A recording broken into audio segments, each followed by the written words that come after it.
Hello students, welcome back Gajwakar academy. Myself Randeep Singh and हम discuss कर रहे हैं चैप्टर 12 प्रोबेबिलिटी। नेक्स्ट एक्सरसाइज है इंट्रोडक्शन पार्ट फॉर एक्सरसाइज 12.2। तो लास्ट हमारा 12.1 कंप्लीट हुआ है, अब अपन डिस्कस कर रहे हैं एक्सरसाइज 12.2।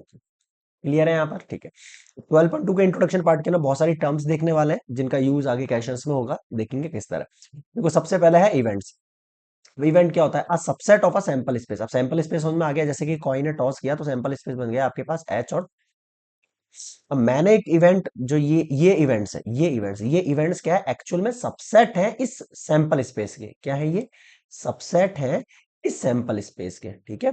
तो subset, a subset of a sample space associate with a random experiment is called event. Randomly मैंने यहां से एच लिया तो ये क्या हो गया? सबसेट हो गया सैंपल स्पेस का। बताओ समझ में आया क्या? क्लियर है यहाँ पर? इस तरीके से मान लो एग्जांपल दे रहा है, अगर डाई थ्रो करते हैं 1 2 3 4 5 6 निकलता है, सो द सैंपल स्पेस है 1 2 3 4 5 6। There are a variety of ways in which outcomes are come. जैसे मैंने बोला गेटिंग अ सिक्स है ना, सिक्स लेना है तो इसमें सिक्स नंबर। अब ये सिक्स जो है वो सबसेट है एक्चुअल में सबसेट का।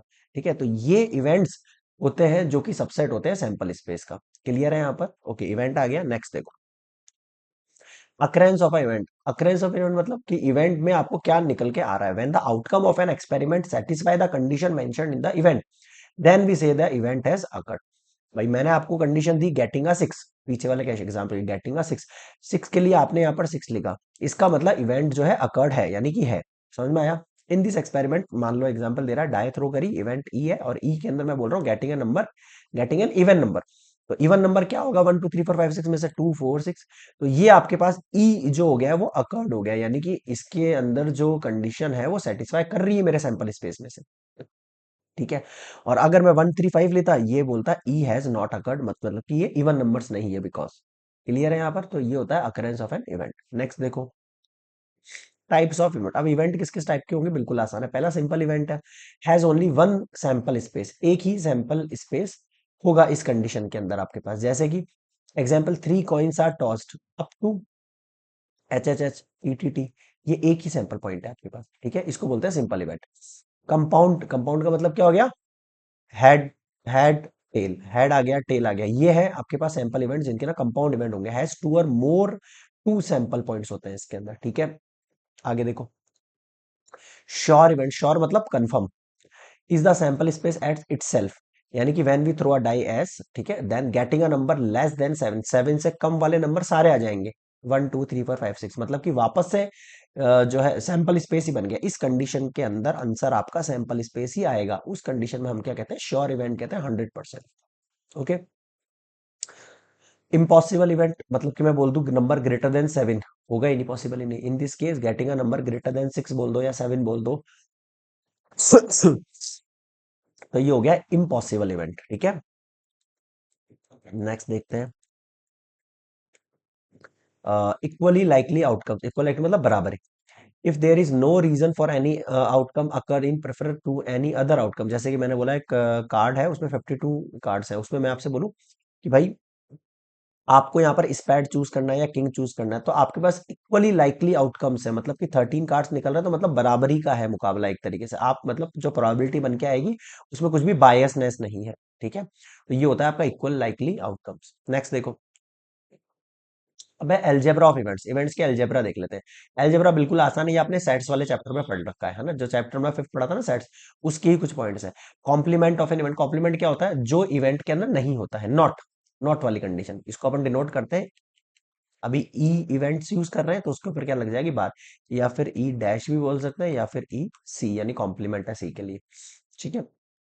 इन अदर वर्ड्स इसका मतलब क्या होता है? जब सैंपल स्पेस में से ई माइनस हो जाता है तब आपके पास ई सी निकल कर आता है ना, जो इवेंट में नहीं है बट सैंपल स्पेस के अंदर है, वो होता है complement of an event.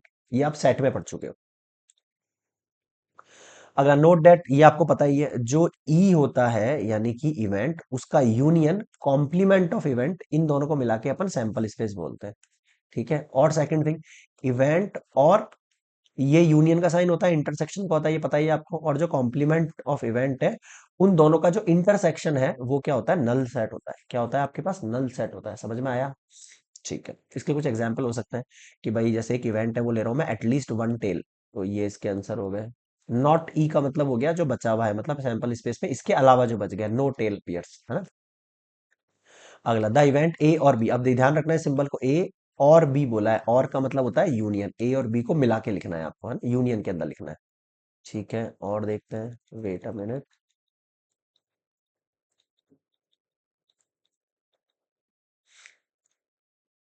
A and B, and का मतलब क्या होता है, ए इंटरसेक्शन बी, जो दोनों के अंदर कॉमन है। जैसे ए के अंदर मान लो आपके पास एच एच एच टी और टी एच आ रहा है, और बी के अंदर आपको एच एच आ रहा है, तो इन दोनों में कॉमन क्या हो गया, एच एच, आंसर हो गया। समझ में आ गया। ए एंड बी का मतलब क्या हुआ, the event A but not B, A तो है बट बी नहीं है। अब ये आपको पता ही हो, अगर मैं इसको इस तरीके से, अगर मैं इन वैल्यूज को उससे समझाऊं ना आपको, वेन डायग्राम से, तो ऐसे समझाऊंगा। ए और बी का मतलब है पूरा यूनियन, ए एंड बी का मतलब है ये वाला पार्ट, है ना, इसको बोलते हैं A and B. A but not B, इसका मतलब ए तो है बट बी नहीं है, यानी केवल ये वाला पार्ट, ए में से बी माइनस करना है, ए में से बी माइनस करना, कुल मिला के ये बात है। समझ में आ गया। तो इसको ए भी लेना है, और इंटरसेक्शन ऑफ बी का कॉम्प्लीमेंट, बी का कॉम्प्लीमेंट है ये, ठीक है, उन दोनों का इंटरसेक्शन वाला पार्ट। एग्जॉस्टिव इवेंट्स कौन से होते हैं, वो सारे इवेंट्स जिनका यूनियन मिलके सैंपल स्पेस बनता है, उस कंडीशन के अंदर अपन उन सेट्स को अपन क्या कहते हैं, एग्जॉस्टिव इवेंट्स कहते हैं। ठीक है, जैसे कि इसमें कंडीशन में दे रखा है, ए है, बी है, सी ए है। अब ये जितने भी है, ए यूनियन बी है, इनको मिला के आपके पास एस अगर बन जाता है, तो ए और बी एग्जॉस्टिव इवेंट्स हो गए, और अगर ऐसा नहीं बनता है तो नॉट एग्जॉस्टिव इवेंट्स हो गए। बिल्कुल टर्म्स है, सिंपल सिंपल, ठीक है।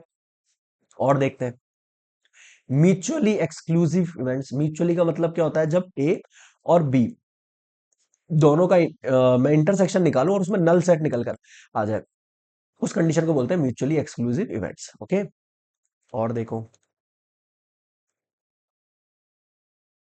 म्यूचुअली एक्सक्लूसिव इवेंट, ये तो आ गया ना यार।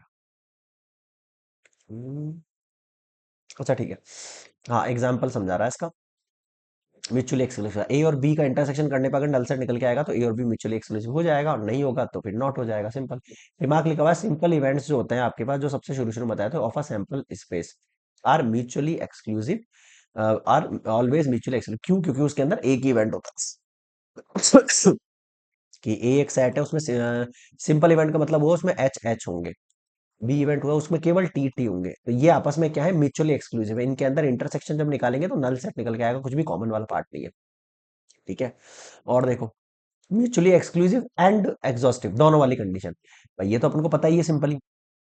जैसे ए एक साइड दे रखा है, बी एक साइड दे रखा है, सी एक साइड दे रखा है, अगर इन इवेंट्स के अंदर इनका यूनियन करने पर सैंपल स्पेस निकल कर आ जाए, और इंटरसेक्शन करने पर हर एक के साथ, भाई ई वन का ई टू के साथ इंटरसेक्शन नल सेट निकल के आ जाए, तो उस कंडीशन को ध्यान रखना, आई और जे मिलने नहीं चाहिए। मिलने का मतलब है ई वन का इंटरसेक्शन ई वन के साथ नहीं निकालना है, ई वन का इंटरसेक्शन ई टू के साथ निकालना है। उस कंडीशन में जब नल सेट निकल कर आ जाए, और E one union E two, और भी अगर है इसके अंदर यूनियन ई थ्री, इन सब का जो यूनियन है वो सैंपल स्पेस, ये दोनों कंडीशन अगर हो जाती है, तो इन दोनों को मिला के बोलते हैं mutually exclusive and exhaustive event, कि भाई ये जो इवेंट्स है वो म्यूचुअली एक्सक्लूसिव भी है और एग्जॉस्टिव भी है। आ रहा है समझ में।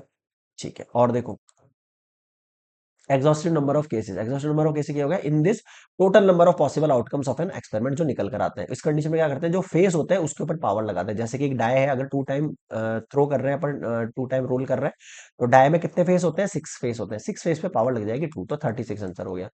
थ्री टाइम कर रहे हैं तो थ्री लग गई, तो 216 हो गया। ये होता है एग्जॉस्टिव नंबर ऑफ केसेस।